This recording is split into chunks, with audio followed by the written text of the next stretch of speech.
Hi everyone, my name is Pallas, and this is Yes, Science! I'm very excited to have everybody here and everyone who is watching at home. Today we are at the beautiful Myriad Gardens in Oklahoma City.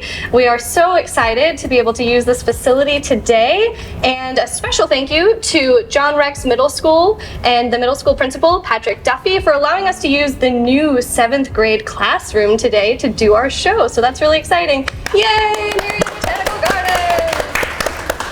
And today we have a wonderful guest. Her name is Lily Peppers. Yay! Hello.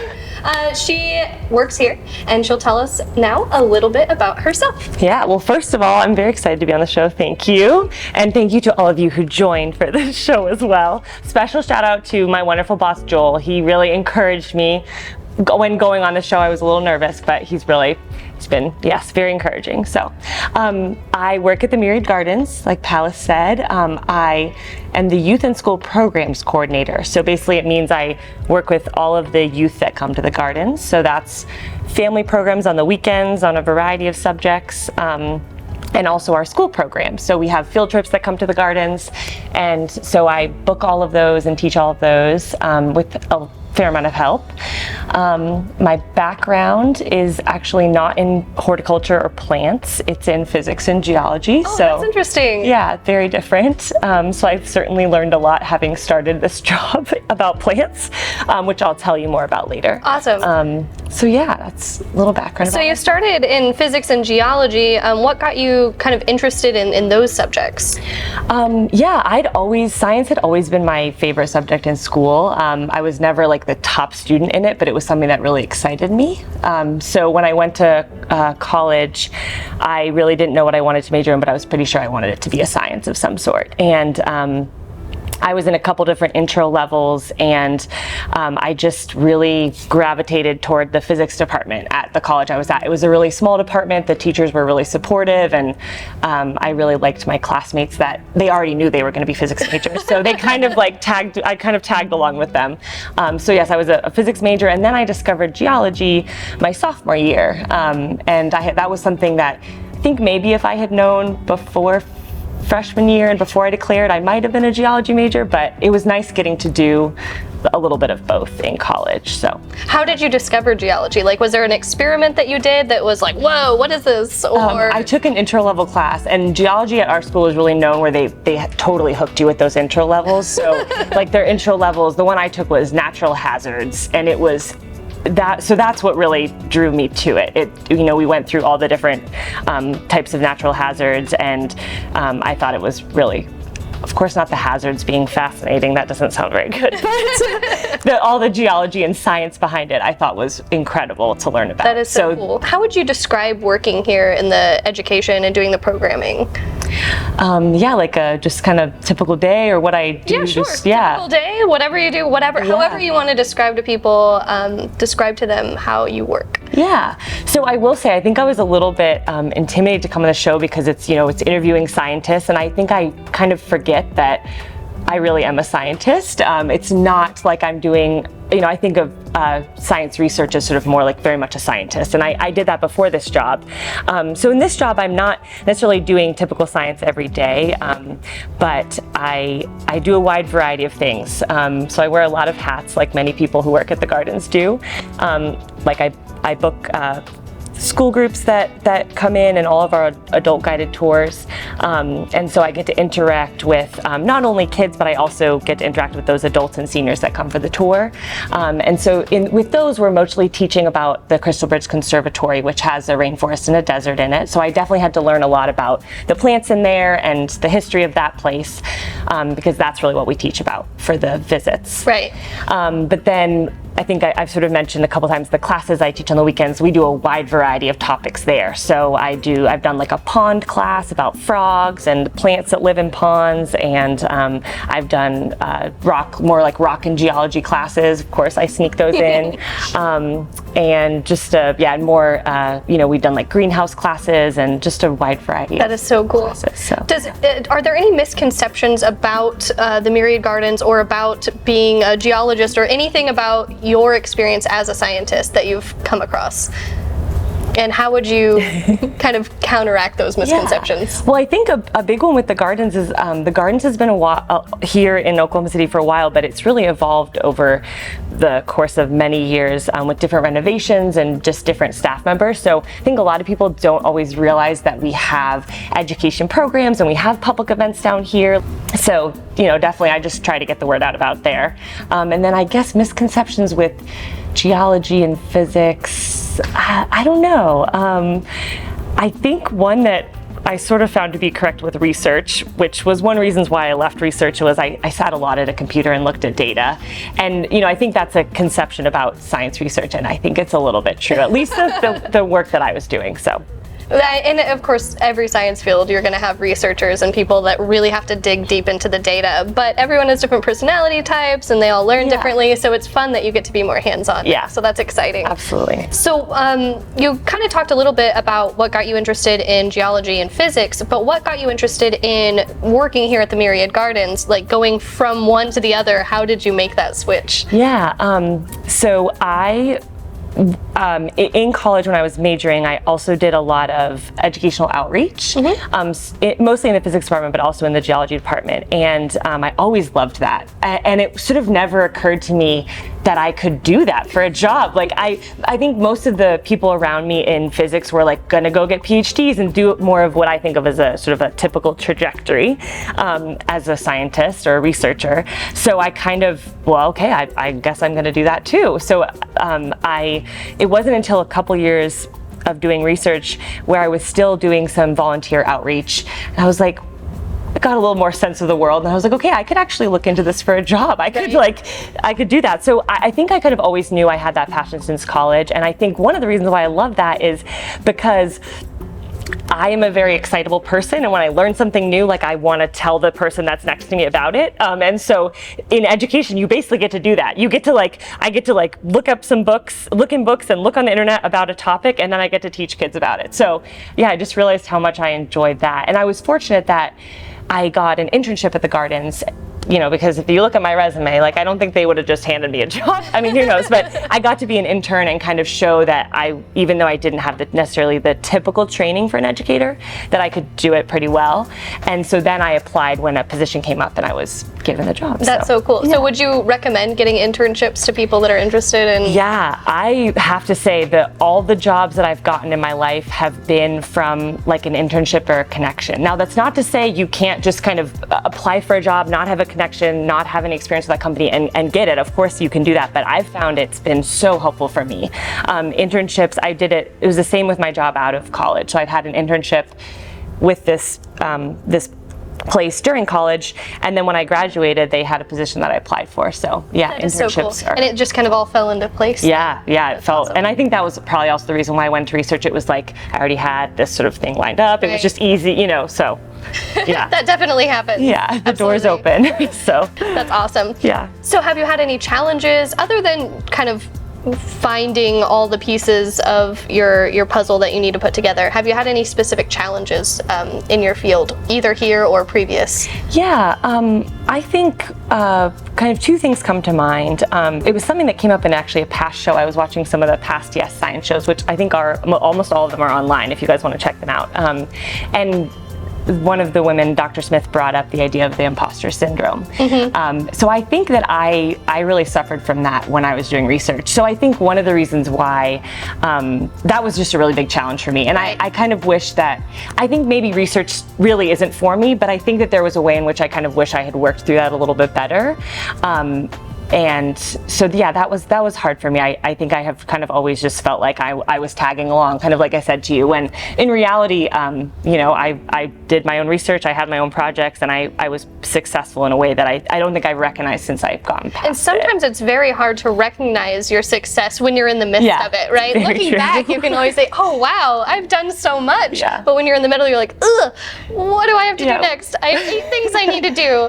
But yeah, taking that time to reflect and really feel successful in the moment is awesome. Yeah, so that's good. Definitely. And it's, even though you don't feel like you overcame that challenge, I really bet that you did, and you're just not seeing it yet. Yeah, well, I think for me, just what I've realized is like recognizing when I'm having those thoughts. Right. Like that is what's helpful for me to just realize like that. And I have all these, you know, things that basically combat that idea of in reality. So yeah.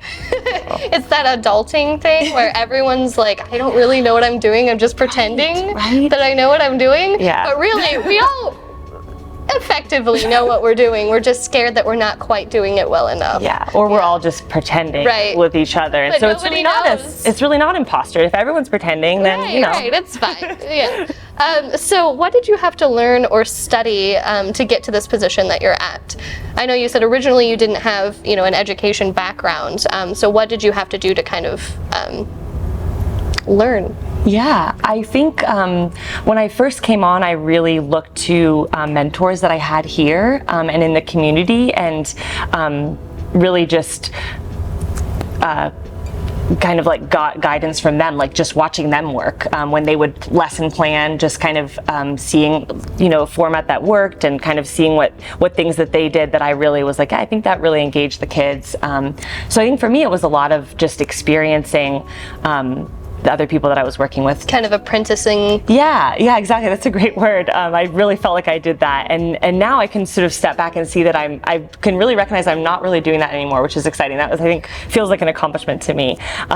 So that was sort of a big one that I would say helped me get up to where I needed to be in the job. You know, that's such great advice for anybody too, to be able to see somebody that you appreciate as being good or great or excellent, and really kind of saying, hey, show me what you do. You're already fantastic. I really want to learn from you. So that's really great. Yeah, exactly. As opposed to just seeing them as like, oh, they're so great. You know, I think you can really take things from that. You can really learn from them. So that's so cool.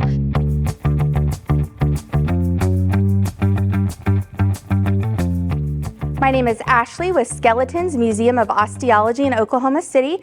Here we have the skeleton of a humpback whale. This skeleton is over 40 feet long.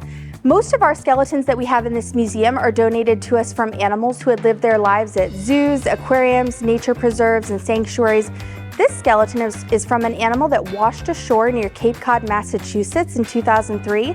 This skeleton took 2 years to clean and about 700 hours to articulate. Articulation is the process of putting all of the pieces of the skeleton back together. Be sure to check out this skeleton as well as hundreds more at Skeletons Museum of Osteology.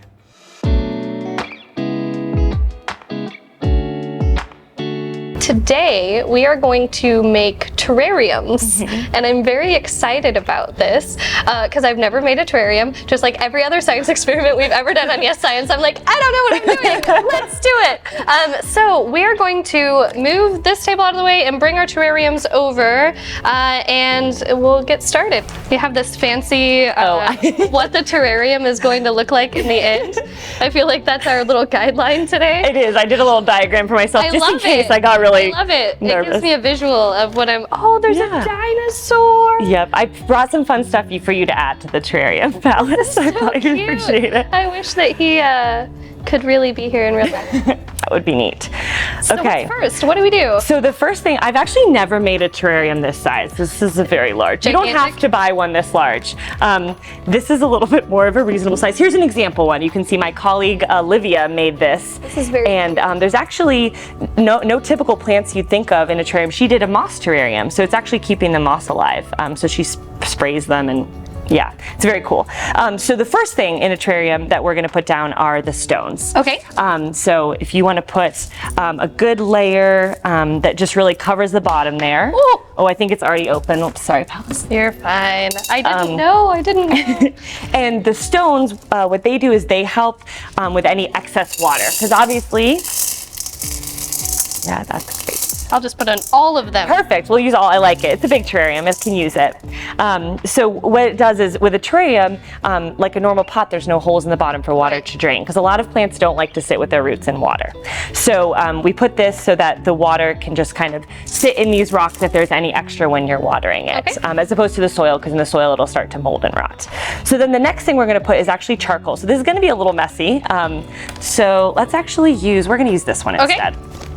Do we need gloves? I think. Or tweezers? Just our hands? Not yet. We're gonna let's just if you want to sprinkle it, and just not a super thick layer, just so it's kind of covering a fair amount of the rocks. Let's see here. I have never used charcoal for like anything in my life. Maybe grilling? Maybe grilling, yeah. So this is grilling? slightly different. This is actually carbon you use in a fish tank. But what this does is it helps purify. So again, it's going to make sure that you don't have the soil or anything that's rotting. Let's do a little more, yeah. Okay. A little more, but this looks great. It's already pretty, and it's just rocks and charcoal. Yeah, it's true. You can do like cool sand layers. You don't even need to put plants in here. That looks great. Yay! Okay, so we'll cap this. All right, and now we can put gloves on if you want. I'm sure if any of my... It says, let's do this. I dig it. Oh, cool. Okay, so I'll put on one glove. Do you prefer left or right? I am indifferent. Okay, awesome. We can both help with this. Yay! Okay. So now just... Is it like a lot of soil that Yeah, we need a lot of soil. So Okay. it's okay if we're gonna get a little messy, but I promise I'll clean it up. Woo! Oh, the soil smells so good. Yeah. So you'll notice there's a lot of white particles in the soil, and that's perlite. So that just helps kind of keep the soil aerated, and again, it will help absorb some of that moisture so that you don't get that rot in there. Because typically, the plants we're going to put in here are succulents, and they really they don't like it when their roots are very wet. Most people destroy their terrariums or kill their plants in the terrariums by overwatering. You actually really want to neglect your terrarium, which is great because I neglect a lot of my plants. So terrariums work really well in my house. So we really want to fill it up about even halfway. So kind of like we can even go a little bit more here. Yeah. I'll do one more scoop if you want to do like 2 more. That'd be great. My hands are small. So are you sure it's 2? Yeah, maybe 3, you're right. Let's see, we can always add some more if we need to. Yeah, that looks good. Okay, I'm gonna get this out of the way. And then we're gonna really wanna make sure it's flat because when you water it, you don't want anywhere that's really pooling water. Okay. So that's looking pretty good. And again, I've never used a plant this large in a terrarium. So let's start with the small ones. So what you're gonna wanna do is, these are little aloes, I believe. So you kind of wanna squish the outside of the planter just to loosen the root ball a little bit and get it ready to be pulled out. And then we're gonna just make a little spot here. So we're gonna kind of put my fingers here in the soil, make a little divot. So you're gonna pull it out. You can just kind of carefully, just like that. Yep, and I will take this from you. And I know it can be a little awkward, yeah. So you wanna really get it in there. And the important thing is you want the soil level that the plant started at in the planter to be the same where it's at in this new planter, right? You don't want it to be raised up above the soil or way down below. So yeah, that is looking great, just like that. We're gonna really wanna press this guy in, around it. Awesome. Okay, nice. And I will do this guy here. Let's do it kind of close. So just like that. Are they gonna fight? I think they should be okay. I'm not exactly sure how large these guys go. I'll give them a little bit more space. Just like that. Not like beta fish. We don't have to worry about them arguing over space. Okay, we can do this big guy. Okay, all right. So probably in the I think back. kind of in the back here. Is that enough room? Yeah, and let's actually, I want to give them a little space with the glass. So let's kind of just get in there. Yeah. Right. And we can kind of pile it up and pull dirt out if we need to. So I'm gonna have you loosen that. Oh, I'm squeezing dirt out. Soil, not dirt. I'm not trying to be mean. Okay. There you go.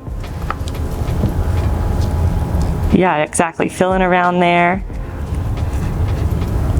Very good. Yeah, that's the thing about these bowl terrariums. It's kind of tricky to work around. And then we kind of want to come in here, the back of my hand, and I'm going to kind of press it in so we really make sure that he's solidly in there. Oh yeah, it's awkward around this. Okay, well that'll work. We got it. Okay, so that's essentially how you plant the plants. Cool.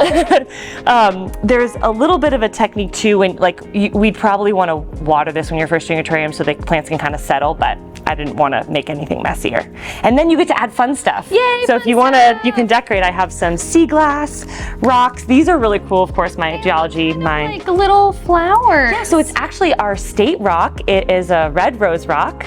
And yeah, they're really cool. You can find them here in Oklahoma. I've been in Oklahoma my whole life and had no idea what our state rock was. Yeah. These are so cool. They look literally like little roses. Yes, they're wonderful. So and they really, they get their color, of course, from our red dirt. So I think it's pretty special. Yay! This is so fun. I'm just putting little flowers in the terrarium. These ones I don't have to worry about keeping alive. Exactly. And that's the thing is if you're worried about keeping plants alive, you can always just make a nice little terrarium. But I really will say, it's like I said, you can neglect these plants. So I have terrariums at home where, I go for a month or so without watering, and when the leaves start to look shriveled, it doesn't mean they've died.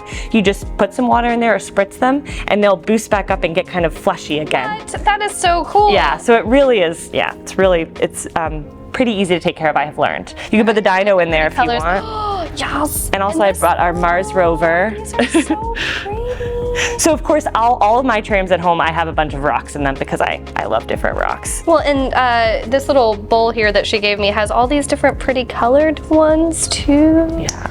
Oh my gosh, I hope every single person that is watching this makes a terrarium because this is like too awesome. I can't even. So what are some like popular, I guess, how-tos in terrariums, like taking care of them? Yeah, so we did succulents in these. So this is a jade, these are aloes, like I said, and they really are okay to dry out. They're more desert plants, so you like I said, really the way to take care of them, honestly, is to neglect them for a little bit. Yeah. Don't do anything. Overwatering is bad. If you start to notice that the leaves are kind of like molding and kind of wet, that means you're overwatering it. Sun is really good for them, so you want to make sure they're in a nice sunny window. You can put other types of plants in terrariums that are more like rainforesty plants. Little shell creature. Adorable. These are just things I randomly brought from my office. But you could. I have like Lego figures in some of my terrariums and This is just so random fun. things. So yeah. Awesome. This is probably too big for like a desk terrarium, but I suppose people could have like a cute little one on their desk. Yeah, there's this, like these. and there's a couple in the back that are like our tiny Smaller. little mini terrariums. So you can do all types of sizes, and you could just have one that had like just one little plant in it, and yeah, That's so it would do great. well. Awesome. Well, thank you so much for teaching me how to make a terrarium.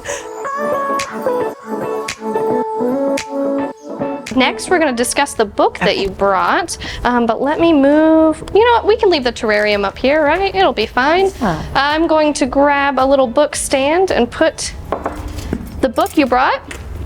It's called A Short History of Nearly Everything. So what got you interested in this book? So I first read it in high school, and so Bill Bryson is the author, and he is a wonderful author in that he writes about all different subjects, and he sort of does his due diligence, he does his research, and mostly he writes about he's written a lot of books about visiting different places or countries, and he just tells really wonderful, funny stories about visiting these places. So what this book is doing is, his inspiration was he was like flying across some desert one time, and he was like, I wonder how we know anything about what's underneath that desert. So Right. his idea with this book is that he was going to he did all this research of how scientists basically figured out all these things that we know about the Earth, like how old the Earth is and where we are in the solar system and the universe. And so he lays out basically the answers to all those questions in the most wonderful, funny, interesting way. So for someone who, like I was very new to science at the time in high school, and I certainly wasn't an expert on anything he was talking about. So he really lays it out in a way that I think anyone can understand, and in a very funny way too, which engages me. So yeah, I just was really engaged by not only what he was saying, but by how he lays it out. Right. So That's so cool. yeah. You know, and it's so interesting. Every once in a while, authors will try to like throw in some science while you're reading. I don't know if any of you have read the children's series, A Series of Unfortunate Events, but there's this random part when Lemony Snicket just starts describing the water cycle, and it's like just a whole chapter on the water cycle, and it's fun and it's interesting and it engages you know kids while they're reading, because why else would they read about the water cycle? I'm reading about 3 orphans that are going through some tough times. Okay, why am I reading about the water cycle? But it all ties in, right? It's a giant metaphor for life. So I've always found it fascinating because I don't necessarily love to read a lot of nonfiction because sometimes it can be a little dry. So knowing that this author really tries ways to make it And I will interesting. say, that's actually something I did want to mention. I never read nonfiction. So really, it's one of the only nonfiction books that I've really ever read and loved. So I think it definitely speaks to the fact that it's very engaging, and he writes it really like he's telling a story, and it's really wonderful. That is really great. Yeah. That is awesome. So is there any specific part that you were reading that inspired you, or that you found very interesting, that kind of stayed with you since high school when you read it? Yeah, so one of my favorite things, and I was actually going back and reading a couple things from it just to get ready for the show because I knew I was going to talk about it, but one of the things is he really talks about how incredibly lucky and fortunate we all are to be here, in the sense that there are so many things that could have gone wrong along the way. So sort of his intro is like, congratulations that you are here. Like, you have done a great job. All of your ancestors have successfully created offspring, and he kind of goes into that. It's very funny. So he provides this like wonderment of the fact that we all exist, and it's kind of almost really philosophical in a way. Have you ever seen Watchmen? I've heard of it, but I've never seen it. Okay, so it's a movie from like a decade ago. But anyway, so Dr. Manhattan, is that his name? He's this big blue guy, and he has this whole monologue near the end of this movie about almost exactly that. And he's just like, he just goes into this deep philosophical moment and just lays out this 10-minute monologue about like, be happy, be proud, like everything is wonderful and perfect, and you are here and you should be proud of that. So that's what it reminded me of. Similar. For all the nerdy people out there that have seen Watchmen. Yeah, that's so cool. It makes me really want to read it. Yeah, and like sort of at the end, his whole thing is we are so lucky to be here, and so he really encourages science in it, that like we should explore, we should be aware of what we have here and learn about things. So I think, yay, learning! Yeah, That's so exciting. Cool. It's a wonderful I'm book. excited to read it. Yeah. All right. Well, now I'm going to open it up to anybody in the audience that has any questions for Miss Lily Peppers today. Does anybody have any questions about physics, geology, the Myriad Gardens, this wonderful, awesome nonfiction book, or anything else today? What is the coolest plant in your gardens? What is the coolest plant here? Oh, that's so hard. Oh my goodness. Too many to choose from. There's so many to choose from. That's a really good question.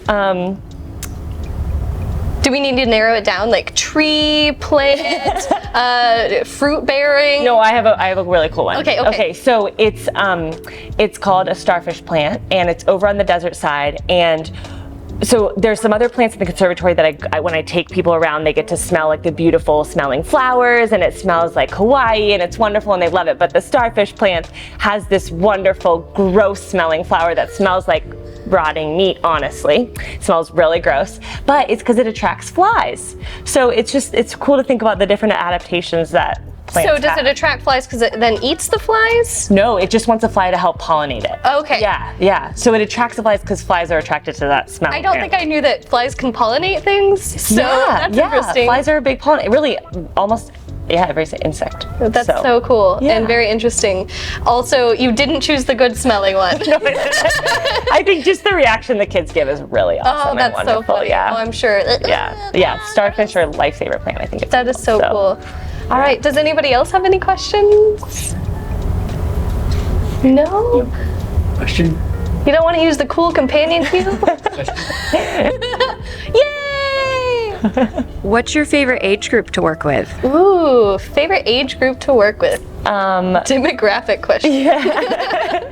I would say probably elementary school. I love like the 3rd, 4th, 5th graders. They're still so excited about school and being at the gardens and learning. So they naturally engage with me. I really don't have to do a lot of work. It's kind of my secret, actually. They just are automatically super excited by what I'm telling them. So, what? yeah, so I really like that age group. That is so cool. Yeah. That is a good age group. I taught middle schoolers, and I liked them because they were so wonky. Yeah, they are. That's a crazy. I don't work with them very often, so I get a little. I'm like, I don't know what to do with the They're all middle different and unique and fun and rebellious, and they're glorious. Yes. So many wonderful kids. Awesome. Well, thank you guys so much for coming out today to Yes Science! We have talked today to Lily Peppers. We made terrariums. We discussed an awesome nonfiction book that everybody should read. And we're very happy to be here at the Myriad Botanical Gardens. So thank you guys so much. Thank you, Lily Peppers. Woo! Thank you. Thank you so much.